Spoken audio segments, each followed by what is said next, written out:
G'day guys, Jaydon here from Abraham's Fortune Wellness Center, sharing a little bit about where I'm at today and touching to a topic that's quite a deep one. You know, we're talking about love and an element of love that I'm still discovering in my own life. You know, love itself is such a complex, intricate, yet starkly beautiful concept.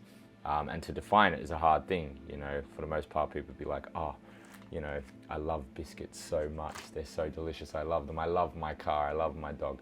Maybe versions of love, right? But I've spent, you know, on and off for the past 7 years delving into that word and thinking, what does love actually mean? And an element of that love that I'm discovering in so many different ways, I'm going to try to touch to in some of them in this short video, is that love never forces. It allows, right? Where to even begin with that, you know what I mean? I think a nice place to start is, of course, you know, we're a spiritual coaching space, and I can see myself as I learn more about God and the tenets of certain belief systems. I do genuinely believe that all religions say that God is love.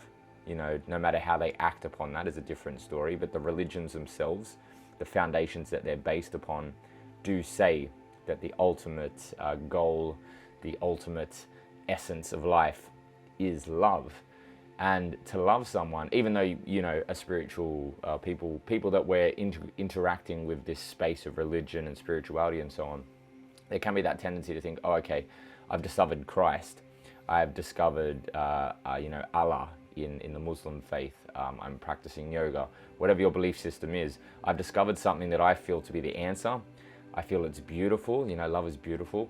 I need to share this with people, but if they don't listen, man, like I got to find a way to make them listen. You know what I mean? It's a kind of, it's a noble thought at first. You know, okay, I'm trying to help this person, but it's not really allowing them to show up where they're at then, right?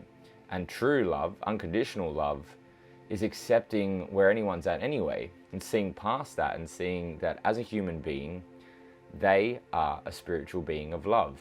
We are made to love and be loved. And that is the most powerful thing ever.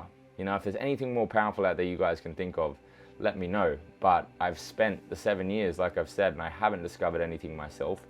And now things are starting to manifest in the collective that are affirming this truth, you know, that love is the ultimate, that it is it. And of course, in my personal experience, that love comes from God, meaning that God is love, God is it. You know, but to force that upon people and say, well, the ways in which I've approached the Lord, or the ways in which I approach my life, the ways in which I define love, those are the things that everyone needs to get on board with.